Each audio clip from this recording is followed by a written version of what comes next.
Go Birds! It's Super Bowl time. It's the Eagles. It's the Chiefs. It's Super Bowl 57. You got Arizona, Rihanna at halftime. All these things going into this big game on Sunday, and our team's in it this year, T. Just Man, 5 years amazing. ago, they were in it, and now they're back. I mean, really, at that point, maybe 2 years after the Super Bowl, we looked at this Eagles team like they got to hit the reset button. That's kind of what it seemed like. Going and trading Carson Wentz to the Colts, you thought, well, this is going to take some time to get back. But 5 years later, we are, as Eagles fan base, back in the Super Bowl behind a new quarterback, and that's Jalen Hurts, an unexpected quarterback who was drafted in the second round. He's just a true leader, a great athlete, and he's just improved so much too. You don't lead programs like Oklahoma and Alabama. Like those, like regular guys, regular quarterbacks just don't do that. And I just kept telling you guys, just have some patience. He'll grow. Just give him some time. It's a second round pick. Give him some time to develop. Give him some weapons around him, and we'll be okay. We'll see. We'll Yeah. evaluate him then. And you see the fruits of that patience. I mean, this is incredible. We're in the Super Bowl, baby. Hell yeah. And I got to say this before we move forward, Tay.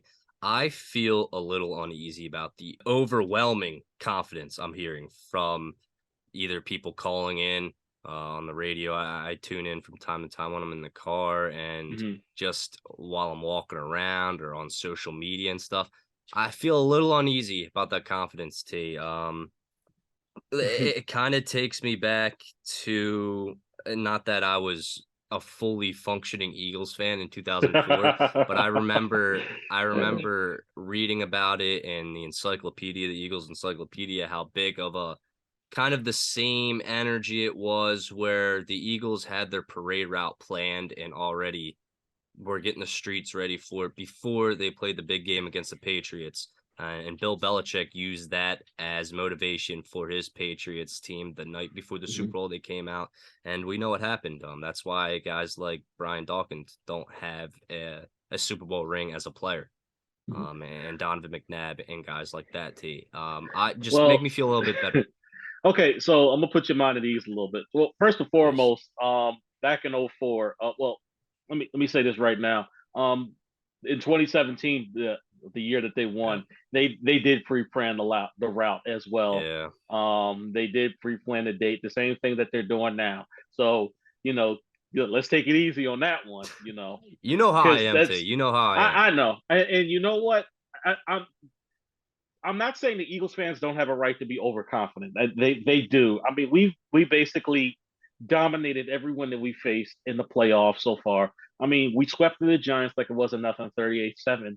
And then we took on the supposedly vaunted San Francisco 49ers 31-7, knocked both of their quarterbacks out of the game. I mean, it's hard not to see why Eagles fans are expressing overconfidence. I mean, and rightfully so. I'm not saying that I'm overconfident about this game. As naturally, I'm a little nervous, but I'm still confident. But I'm not overly confident. And back in 2017, it was easy for us to just be like, you know what? We're just gonna ride this magical season and see what happens. We were the underdog. We embraced that underdog mentality. That's honestly who we've been as a city. We need to remove that underdog status. We need to remove that status of always being nervous, of always being scared of what's to come. Listen, we're a dominant football team, Tanner. We are a dominant football team. There are teams that are scared of us. Travis Kelsey is so damn scared that he really believes there's a curse out there in which when teams come here and put a jersey on the Rocky statue, that something's bad going to happen to the team. That's how much psyche that we're into the heads of these teams now. Yeah. Embrace that now. Now is the time to embrace all that. Do you think that's why we're not hearing a lot of chatter from Kansas City Chiefs players, and really fans either? I haven't really seen a lot of trash talk from the Kansas City side. I mean, it could feed into it, but I also think it's a mutual respect. I mean, I'm gonna put this out there. My father is a Kansas City Chiefs fan, and when Uh-oh. I talk to him, it's mutual. We're not at war with each other. We're not saying who's better than who. I mean, we're both saying it's going to be a good game. We both wished each other luck. After the Chiefs won over the Bengals a couple weeks ago, it's just casual. We both have I think both fans have and both teams have a mutual amount of respect for each other. I mean, the only people that you've been hearing that's been chirping about the Eagles are the teams that lost to the Eagles. Oh yeah, So man. Poor losers in the 49ers. Unbelievable. I mean, their kicker was just talking trash about Jalen Hurts today, I I mean, saw. and Christian McCaffrey's wishing that both teams don't win. I mean, Brandon Oh, Ayuk yeah, is okay. yeah. We can go on and on about past teams that the Eagles have faced. And look, there's a mutual respect from both sides. It's going to be a great game. Yeah, Debo Samuel saying if Brock Purdy was in the full game, they would have beat the Eagles by double Yeah. digits. Like, get the hell out of here with all that. I mean, that's easy to say once, what has happened. It's easy to just go in fantasy land and say, well, blah, blah, blah, this would have happened. It's a lot like what Cowboys fans do every single year. Um, but how different does this Super Bowl feel than the last Super Bowl for you, T? Well, I kind of got into it a little Yeah, bit before, and that is we're removing that underdog status. 2017. I yeah, mean, we wrote a magical year. There was a lot of injuries in that 2017 year, so we rode with the backup guys. We rode with the guys that we had. Their whole mantra. They we all we got, we all we need, and they wrote that, and they won with that, and they embraced that underdog yeah. mentality. This season is different in terms of how many teams the Eagles have just flat out dominated. Not just not just dominate. I mean completely. And I'm going to say it. They've emasculated teams this year. Teams have basically said, "Oh, we're going to come in and we're going to stop the Eagles. We're going to prove that the Eagles are frauds, a la Jordan Love and the Giants." And they've completely just destroyed them out of the water. The Eagles have dictated what they want to do on their terms. I haven't seen a team this dominant in a very long time. And I think that's the difference. This team is just all outright dominant. They're healthy. I mean, this is really exciting. Yeah, I mean, of course, it's really exciting. I think the main difference for me is it was, and I know it sounds cheesy, but we use this word a lot when we describe that season with Nick Foles as magical. It just felt with every game, it was just amazing how they were able to put things together and win the game. But this year, they're supposed to be here. They were supposed to be here this whole time. They hit a couple bumps on the road, but they ended up being to where they should have been, and that's not where, according to the NFL standings and early predictions for like the Eagles were overlooked early because of their easy schedule. They can't Right. control their schedule. All they can do is beat the teams that are given to them. And I know we keep saying that, but that's still not going to be enough for people that just doubt the Eagles. So if the if the Eagles do good in this game, you're still going to hear people saying, "Oh, well, they had an easy schedule and they just had to play one good game at the end of it." It's ridiculous. But T, let's get into the storylines. We've Mm. heard about the Andy Reid Bowl, the Kelsey Bowl, Yep. and two black quarterbacks facing off in the Super Bowl history in the first time in Super Bowl history, which is amazing in itself when you think about it, really. Yes. Although these two guys are part of history and they will forever be a part of that history. Just for it to be Jalen Hurts against a Patrick Mahomes, who's already cemented himself as one of the best, and already at 3 Super Bowl appearances. It's incredible. But what is your favorite storyline aside from those ones I just named going into the Super Bowl? Man. Yeah, you basically hit the nail on the head with that last Yeah, one, and that is, the fact that we're for the first time in NFL history, we're going to see two black quarterbacks starting in the Super Bowl yeah, on opposing teams. I mean, that's just incredible. That just shows how much how much progress we've made as a nation, and there's still progress to be done. But at the same time, we got to appreciate when we see progress right before our eyes.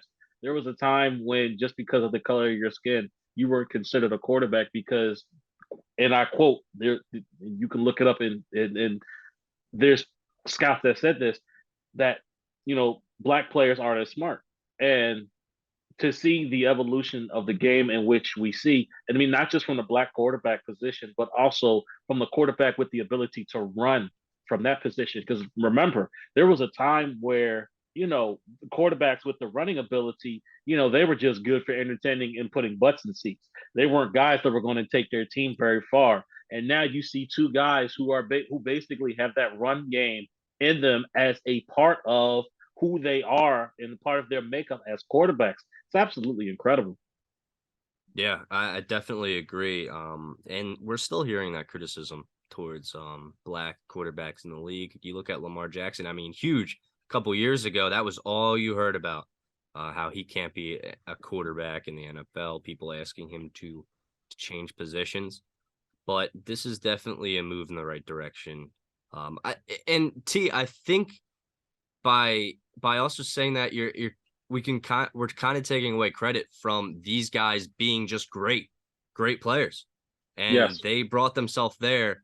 Um, and of course it's a team effort too, but it's really cool to see this play out, and it's kind of similar to what we saw when the Eagles went to the Super Bowl last time.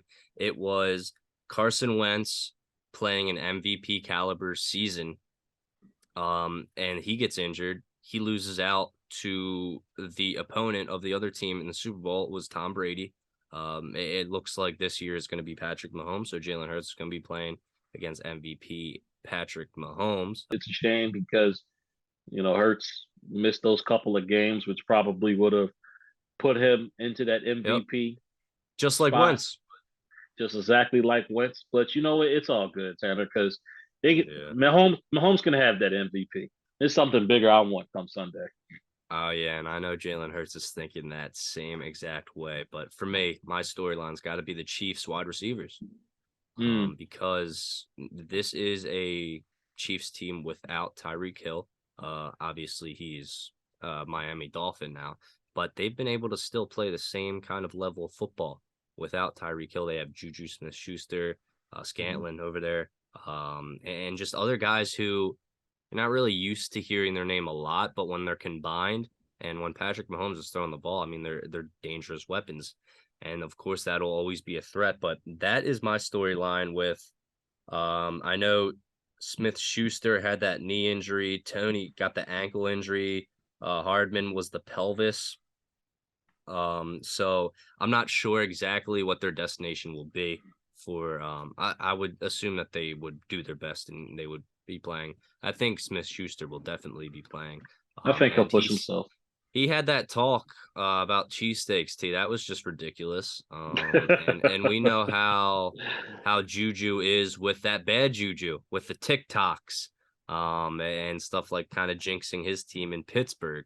So, maybe that'll play into the Super Bowl as well, T. But any other storylines? I mean, that's basically it. I mean, you basically hit all the storylines. I mean, right on the head. Yeah. I can't wait for Sunday, Tanner. I really can't. The anticipation is building for me. Yeah, I mean, another one I guess could be the Chiefs dynasty. This is once Mm. again their third Super Bowl appearance in what was it, four years? Yeah. Third and fourth. Yeah, that's crazy in itself. I mean, they really have nothing more to prove. We know them as a dynasty, but this is a different way the Eagles franchise could move. You know what? Because yeah, You know what, Tanner? Now that you're on that and you say that, you know what? And you're talking about the Chiefs dynasty. How about this? Should the Eagles win come Sunday? Think about this for a minute. We could be looking at a dynasty here in Philadelphia as yeah, well. And I don't throw that around to all nilly willy. But let's think about this for a minute. Let's think about this. Think about the state of the NFC right now as we speak. Look at how many players that the Eagles have set. Their offense is set for many years to come, especially expecting that they're going to re-sign Jalen Hurts. Their defense, yes, their main core defensive players are coming back.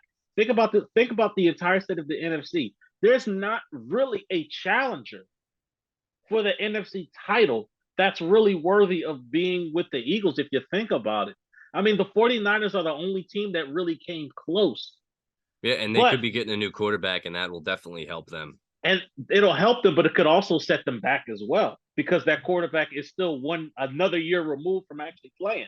If whether that be Trey Lance or whether they be re-signed Jimmy Garoppolo. I mean, this is an exciting time to be an Eagles fan if you think about it. There's not going to Yeah. be a whole lot of teams in the NFC that's going to challenge the Eagles like that. And I was thinking, people my age now, I know like our parents say, "Oh, you guys are lucky," but our kids, when down the line, they're gonna be really lucky because Yes. they're gonna be used to, hopefully, used to winning. When you look at the big picture of things, because I still have experienced some, Donovan McNabb years, Hmm. Michael Vick years, early Nick Foles years. I mean, Kevin Cobb was a quarterback year, Sam Bradford. I've experienced down years, the Chip Kelly era, and now when you look at it, for these kids of our generation having kids, they're going to be growing up with, hopefully Jalen Hurts is still that guy. And they're just going to have a bunch of success. Hopefully, Hopefully, that hopefully. they're looking at. But as we move along, we talked about the 49ers, their sore loser talk. And what do you think of that? What do you think that says? Do you think teams are just threatened by the Eagles? Do you think that what are you thinking about that? Overall, I'm a little disappointed. I am. And you know what? It's not like I didn't see this coming. And I was talking with my coworkers before the 49ers game, going up to the game. And I was like, even if the Eagles, win, they're still going to make up the excuse that, oh, they had a third string quarterback. And they were, either way, the story was going to be that the Yeah, Eagles still had an unfair advantage. So for me personally, the fact that they not only won the game, but they dominated the game. I mean, the Eagles were going in and facing the number one defense in the NFL, and they ran right over them like it yeah, was nothing, absolutely nothing. It's just disappointing because listen, things happen for a reason. I didn't hear Minnesota Vikings players. Well, no, let me take that back. Yeah, they did. They did bitch and moan too. You know what? yeah, I'm disappointed. I'm disappointed overall because, where's the sportsmanship? Because if the 49ers would have beat us, we would have just been like, you know what? 49ers are a great team. Brock Purdy's a pretty good quarterback. That offense is really good. That we went up against the number one defense in the NFL. Hey, we would have took our lumps. But instead, the players want to go out, start fights during the game, do a little, little cheap shots. Then they still yeah, want to talk about how unfair of advantage they had. I think one player came out and said they want to change the rule where, teams can carry three quarterbacks during the game, which you can. It just depends on how you set your players. yeah, But I'm just disappointed, honestly. Like, just take your lumps and just shut the hell up. yeah, exactly. And this is coming from a team that was just, what was the final score of that game, T? 31-7. It wasn't even like a close game.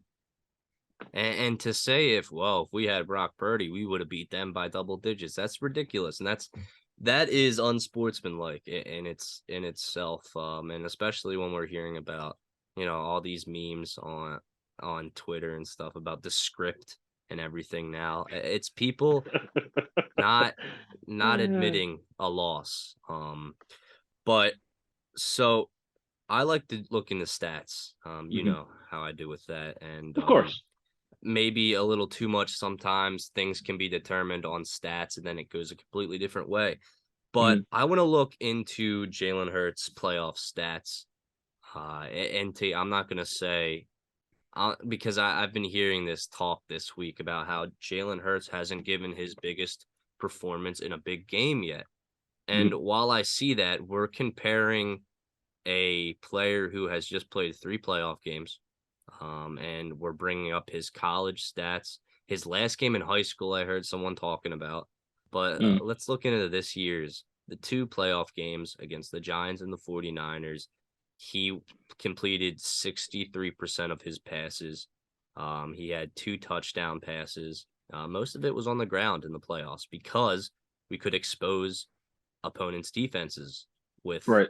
the run game. You look at Right. Gainwell and Boston Scott and Sanders' stats, but just 2 touchdowns, and he hadn't turned the ball over yet. 63 percent. When I look into his yards, that's nothing impressive, nothing too impressive either. T. But are you How do you think of Jalen Hurts' performance? Are you expecting a bigger game out of him in the Super Bowl, or do you think they just stick to the same game plan? If it ain't broke, don't fix it. I mean, that's always been my mantra at the end of the Yeah, day. I mean, look, we've seen performances in the regular season where Jalen Hurts was that guy. I mean, we can go yeah, all the way back to week one where nothing was going right for that Eagles offense, and Jalen Hurts carried that offense on his back and his legs and carried them to victory. I think about games like the Pittsburgh Steelers, where he just went completely ballistic through the air. I think about games against the Tennessee Titans. I think about games like the New York Giants twice, three times, really, if you want to count that last game. There's there were points during the course of the season where Jalen Hurts has proven himself to be a really good quarterback and can play the actual quarterback position. So just because you haven't seen it up to this point doesn't mean he can't do it.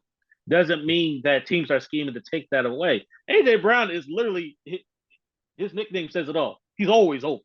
always Best open. believe that. I mean, Yeah, Devontae Smith is one of the best route runners I think I've seen in a very long time. They have the playmakers to get that ball down the field. The thing is, if you know you can one, if you know that you can one control the clock, two, you can control the game on the ground, doing working the game to your advantage while also keeping the other team's offense off of the field. Why wouldn't you do that? I mean, that's basically what they've done the last couple of years and a couple in, throughout the course of the regular season and in the postseason. If they can't stop your run game, I mean, why not keep running it? Why not keep doing it? yeah. No, and I agree with you, T. And another stat I want to bring up, and I mentioned I got into this a little bit earlier, but without Tyreek Hill, you thought maybe this Chiefs offense would run a little bit differently. But when you look at it, Tyreek Hill, when he was in his last year of the Chiefs, he was um, responsible for, I believe it was 30% of um of the Chiefs air yard. Mm-hmm. If you look into the stats now, you see Valdez Scantlin 25%, Kelsey 24%, Smith Schuster 15%, Watson 13%, and Sky Moore 5%. He's been able to spread the ball out to his wide receivers more. Everyone kind of feels like Tyreek Hill in that sense of it, with just really spreading the ball out and still being a huge air attack. That's big, and that's the huge reason that the Chiefs have been so successful this season. But I want to throw another number out to you, T. Mm-hmm. 0.7. Do you know what that's about? 0.7, T. No, what's point That's seven? that's yards per coverage snap. That Darius Slay and James Bradbury have allowed this season. Wow, Point that's seven. wow. Point seven. That's not even a yard, people. I just need people to understand that. That's not even a full yard. That's That's the least incredible. in the NFL, obviously. Wow, Yeah, that's incredible. I yeah. mean, and that really just speaks to how good this secondary has been this entire season. But to be honest with you, I give more credit, not to take away credit from the secondary. The secondary is awesome, but this comes from having a defensive line that ranked the number one in sacks. I mean, when you have over 70 sacks in a season, and the next team below you, you're dominating them by 20 plus sacks. Like that tells you how much pressure they're putting on the quarterback. That tells you that they're getting to the quarterback. That's incredible to me. And you know what? Patrick Mahomes, and as great as he is, and he is great. I'm not saying anything wrong with that man, but I really hope that ankle's okay come Sunday because that defensive line is ferocious. They're going to come after him relentlessly. It is going to be a relentless pursuit of Patrick Mahomes. And you know what? This is one of those times where I truly hope Andy Reid goes against what he's known for and kind of runs that ball a little bit to tamper down our defense because that's one of the only ways I can see the Chiefs offense being successful is running it a good amount of times and really balancing that offense and taking that ball out of Mahomes' hands any way, shape, form, or fashion. Because you keep that ball in Mahomes' hands, that defensive line's gonna get a couple of sacks on him, gonna get a couple of licks on him. And then that secondary, I'm sorry, Tanner, but like Hey, don't be Mahomes, sorry. Mahomes is in for a battle come Sunday. Hey, yeah, and with that ankle, I assume that ankle is going to be almost at 100% going into the Super Bowl, just from what I've been hearing. Let's get into our player matchups. My first player matchup's got to be a player versus a defensive coordinator, and that's Spagnuolo against Jalen Hurts. And we know, as teams have done this season, is they've tried to screw Jalen Hurts up with the blitz, tried to get him off his game. You look back to this Buccaneers game last playoffs where they threw Jalen Hurts off his game. He was making terrible passes with barely little thought behind it. Not the player that we see this season at all. He's certainly learned from his mistakes, but in the 2021 matchup, the same Jalen Hurts player we were talking about, I believe in his second year, Yep. Jalen Hurts was blitzed 31% of the times he dropped back by Spagnuolo, and he completed 7 of 15 passes for 62 yards. So it seemed to work, and the Chiefs did win, I believe, 42-30 in Yes. that game against the Eagles. But Jalen Hurts, he's progressed so much since last season with being able to throw the ball more downfield, being able to get himself out of a jam. We haven't really seen a lot of last minute drives out of Jalen Hurts, but in the near future, hopefully we won't have to see last minute drives, but hopefully we can be confident and when it gets to that part. But Kansas City has allowed 33 touchdowns during the season. That's last in the NFL passing wise, and they've allowed a 54 QBR, third worst. So when Jalen Hurts is blitzed, he should be able to more so get out of it when we're talking this season and be able to throw that ball down the field. And that's going to be the key for the Eagles' success against that blitz and the Chiefs' defense. I mean, that's the whole reason why this team now is completely. I won't say it's every play that they run, but a lot Yeah. of their plays are RPO based, run pass options, so to speak. So it all depends on what Jalen Hurts sees as he comes to the line of scrimmage. And like you said, Steve Spagnuolo loves the blitz. So if he wants to send that blitz and leave those wide receivers one on one, Yeah. then guess what? That's where the ball's gonna go to those playmakers on the outside. If Steve Spagnuolo wants to back off and keep 2 safeties deep, guess what? That ball's gonna start. That ball's gonna start moving on the ground. There's a multitude of ways that this offense can score, and the fact that the Chiefs are last in the NFL in scoring touchdowns on defense, that's a problem. The Chiefs defense is pretty good, but once they get moving, I mean, it's hard for the Eagles to stop. Yeah. Yeah, definitely. And I want to switch to the other side of the ball for when the Eagles are on defense. I think another big matchup is going to be Kelsey against that Eagles back seven. That's really the weakest part of this team. Would you agree, Tay? The It middle of is the field. it is one of the weakest. It has been leaky at times. I will say that they did a spectacular job a couple weeks ago against George Kittle. I really thought that George Kittle was going to be a major focal Well, point. that's because their quarterback couldn't throw past halftime, Tay. And, and that's a good point as well. He could not go. He could Yeah. not throw past. And I'm still a little shocked that the play calls weren't in favor of George Kittle, especially over the middle. But considering that, yes, Kelsey is definitely going to be a problem. That's Mahomes, biggest Yeah, that's their biggest target. weapon. That's their biggest weapon. They definitely have to prioritize that. I don't think sticking one person on him is going to do it. They need to rotate a number of guys. That means, CJ Gardner Johnson might have to take a turn at him. Yeah. Marcus Epps might need to take a turn on him. Kazir White may need to take a turn on him. And middle linebacker Edwards might need to take a turn at him. I believe Edwards actually he's tops in the NFL in terms of quarterback ranking, in terms of being able to defend the pass and passes come his way. So he's done a phenomenal job in pass coverage. They're going to need to really switch it up, Yeah, and ultimately, I think that's what they're going to do. the Eagles haven't faced a tight end quite like Travis Kelsey. No, 7 consecutive seasons he's received for over 1,000 yards. To 7. He got 12 touchdowns in this season, so he's gonna be having a field day if he can, if things go right for them in the middle of the field. It's gonna be someone that the Eagles have to keep their eye on the entire game.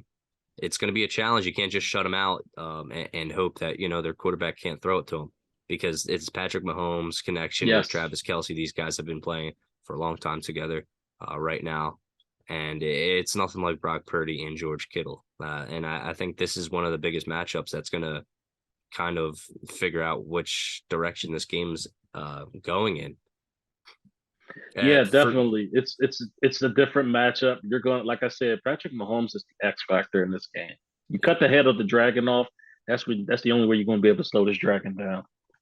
Yeah, and another one I want to go back to the offensive side, and I think it's going to go a one big matchup's going to be Smitty slash Watkins slash Pascal against the Kansas City's rookie cornerback McDuffie. And if they do a lot of three wide receiver sets, which I think that's most likely how it's going to go, um, that's going to leave Smitty or Watkins, probably more so Watkins, matched up on McDuffie, um, a rookie cornerback, which they can try to expose. And that's exactly why the Eagles brought in wide receiver weapons this offseason, Pascal, but of course, A.J. Brown. Um, Not only are you giving more weapons for Jalen Hurts to throw to, but you're also giving more tasks to the defense to cover. Because they can't cover everyone on the field at once. They can try their best in man to man, obviously, but that's when it goes over to speed and agility on the Eagles side of the ball. I mean, 1K always open, AJ Brown. Um, If you remember that Tennessee Titans game, when he made the guy slip and fall, I believe that guy came in for an injured corner as well. uh, And the guy slipped and fell, and AJ Brown just like easily walks in for a touchdown. I yep. mean, that's exactly the strategy that they should go into that game. Not necessarily keeping the wide receiver specifically on one side, like switch it around, figure out the weakness in their secondary, who's the weakest link, and Yeah. attack it. What is your most important player matchup? Whew, my most important player matchup. You know what? It's not even a player matchup. It's a coaching matchup. Mm, You got to experience the veteran, the Super Bowl champion Andy Reid going up against the young guy, the brass, the cocky, the arrogant young head coach and Nick Sirianni. His yeah. first his first Super Bowl ever. I mean, this is going to be this is really going to come for me. A lot of it's going to come down to coaching on both sides of the ball. Now I know Sirianni's not necessarily involved in the play calling, but I can guarantee you he is very much involved in the prep work going into the games, and it's going to come down to whose strategy is going to work the most, who can make the little changes necessary within the game. Um, Tanner, we know from history that doesn't Yeah. necessarily favor Andy Reid so much, but we have seen Sirianni being able to change up if something doesn't work. So this is really going to be an interesting coaching matchup. It's going to be fun to see come Sunday. Yeah, and we talk about the Eagles have to get to Patrick Mahomes. They have to hit him. They have to take him down, get to him, throw him off his game. That can't happen unless the defensive line is able to go feasting on that offensive line. They have three Pro Bowlers on their offensive line. Thunny Brown, Thunny Humphrey, all Pro Bowlers. I think Wiley would be the one to expose the most. He is responsible for 9 sacks on Patrick Mahomes this season, and that's probably where the Eagles need to get to Patrick Mahomes. And I'm looking at Hassan Reddick mostly today. I mean, Hassan Reddick, he has stepped up and he's played his part hugely. For a guy who has not been in the playoffs, he sure is making the most of it right now. And he just has one more game to potentially be up for Super Bowl MVP if everything works out. You know what? I talk about Patrick Mahomes being the X factor for the Chiefs. Honestly, that's the Eagles' overall X factor is Hassan Reddick. I mean, this guy has been just flat out dominant this entire season and the postseason. As a matter of fact, in my opinion, he should be the defensive player of the year over Micah Parsons, but that's neither here nor there. Look, Hassan Reddick needs to get it. We don't want him to get to Patrick. We need Yeah. Hassan Reddick to make an impact in this game. We need Hassan Reddick to hit and sack Patrick Mahomes in this game. That is the only way that the Eagles come out of this game as the victors and two-time Super Bowl champions. Hassan Reddick's impact needs to be felt come Sunday. Yeah, and of course, Andy Reid is going to have a game plan for him. That's no doubt about it. It's going to be harder for Hassan to play to his most Of because Andy course, Reid been here, done that, and he's going to be expecting Hassan Reddick to be there, and they're going to have a plan for that. But it's very important that everyone is on their game, obviously. But I feel a little bit more comfortable that these guys have been here before. The offensive linemen I'm talking about, Jason mm-hmm. Kelsey, Lane Johnson, guys like that. Because in that first Super Bowl win, those guys were playing their first Super Bowl game. Sure, jitters, but now this time, a lot of these young guys have guys to look up to and tell them what's what and what's going to happen. And that offensive line has proved to be the best in the NFL. For you, is there any other impact player that the Eagles really should be circling, writing down on the whiteboard, studying their film ahead of this Sunday game? Whew, man, I would still pay attention to their wide receivers. They're not as talented as, say, the Eagles' wide receivers. You know, they don't get as much praise. Of course, Travis Kelce gets all the praise, but Patrick Mahomes still threw for over 5,000 yards in this past season, Yeah. and those wide receivers did catch that ball. You still got to pay attention to them on the outside. Yes, Travis Kelce is the main focal point of Patrick Mahomes in the passing game, but those wide receivers can, catch a few balls as well. Yeah. Wide receivers and running backs. When you talk about the next matchup I have is the Eagles front seven versus the screen, the shovel pass that the Chiefs are no doubt going to do because Andy Reid loves doing that. We saw him do that as an Eagles coach, calling those plays. And it's been a weakness, maybe not so much this year, but when the Eagles get a guy in the backfield, they struggle sometimes with bringing him down with the tackle. And you're like, oh, yay, brought him back -5. Never mind, he broke that tackle, and now it's a gain of 5. But in a big game like this, you can't let those slip. No, this game is way too important. It's when you get a chance, an opportunity to get this offense, Yeah. behind 10 plus yards, you need to take full advantage of it. Take advantage when you're able to get a guy in the backfield. It can't be missed tackles. It can't be letting Patrick Mahomes slip out and do Patrick Mahomes like things. This defense has to shore up its tackling. Yeah, and of course, T, you mentioned this with coaching. As I'm done with the player matchups right now, but I'm going back to that coaching matchup. This is a coach who has been here. Like I said before, I mean, he's been to the Super Bowl, what, 4 times in total? Yep. At once as an Eagle, 3 times now as a Chiefs head coach. And you have Nick Sirianni, second year Second in year. the league as a head coach. He's been fired by Andy Reid before, and that's funny little token of interesting fact that we have. Andy Reid came into Kansas City while he was a wide receivers coach, I believe Nick Sirianni was, and said, you know what, I'm bringing my guy from Philly. We're not really going to need you, so pack your bags respectfully and get out of here. Um, so that could be going into it, but it is experience at the end of the day. You look at that with offensive line experience, like I was saying with the Super Bowl. It's the same way with coaching. When the stage is the biggest, when the lights are the brightest, can Nick Sirianni make the right calls? You know what? And yeah, that's going to be one of the big things that I'm going to look at. Nick Sirianni has obviously, I've said it before, he's done a phenomenal job up to this point. I said it last year on the pod. Like, it takes some big kahunas to be able to look at yourself and say, you know what? I'm not working as a play caller.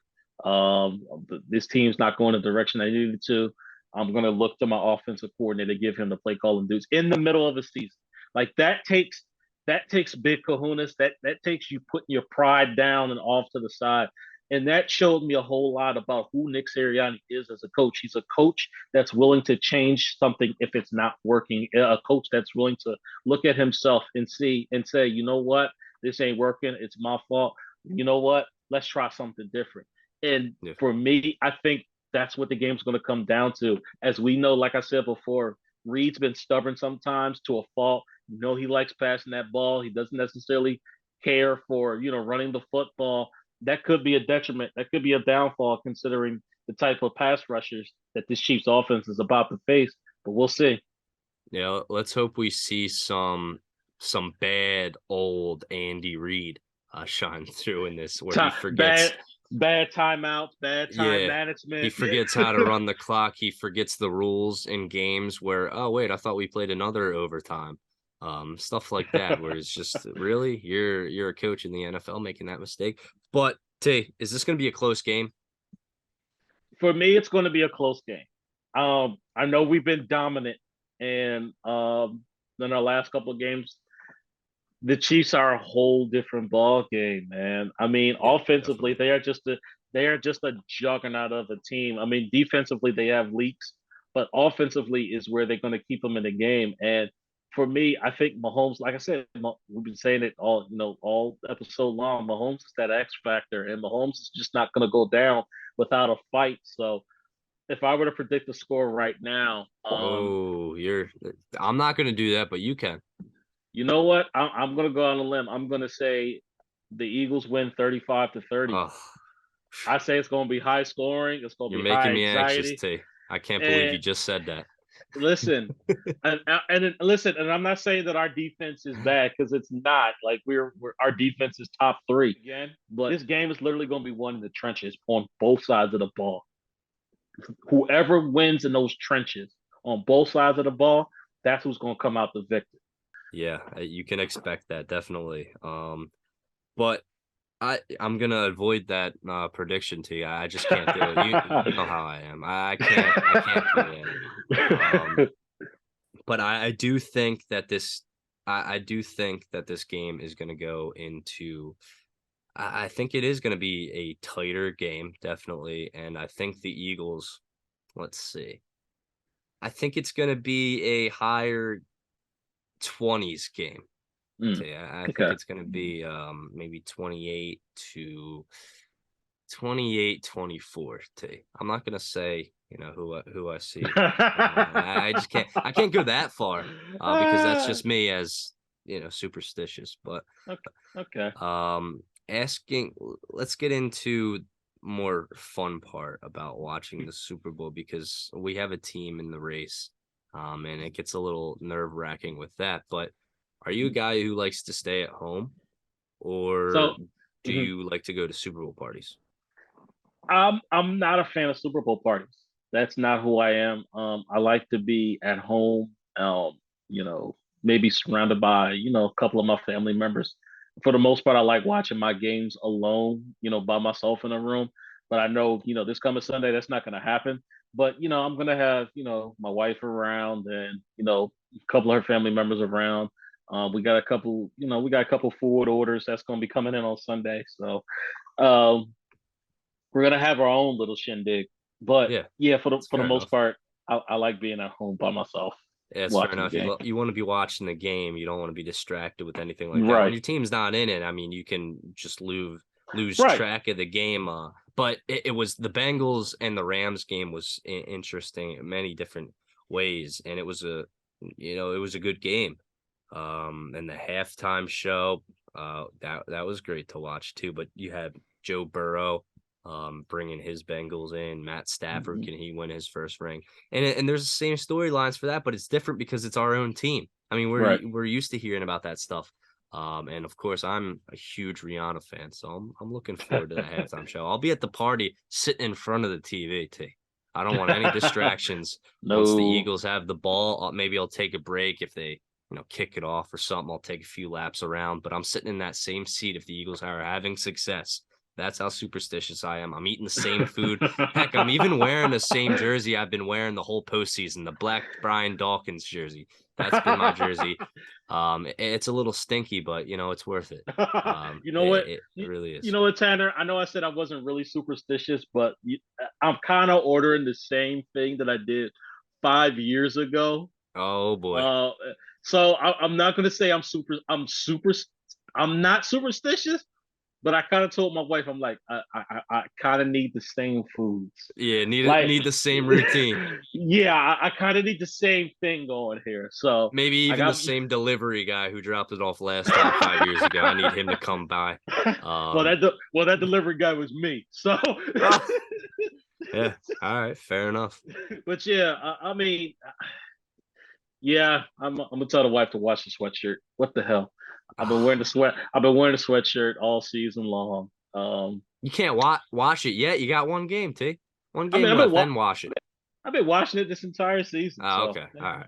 we're good to go. All right. Okay. As long as you've been doing that the whole season. Doggone right. All right. That's fair enough. That's going to do it for this Bird's Nest. We're all going to be watching on Sunday.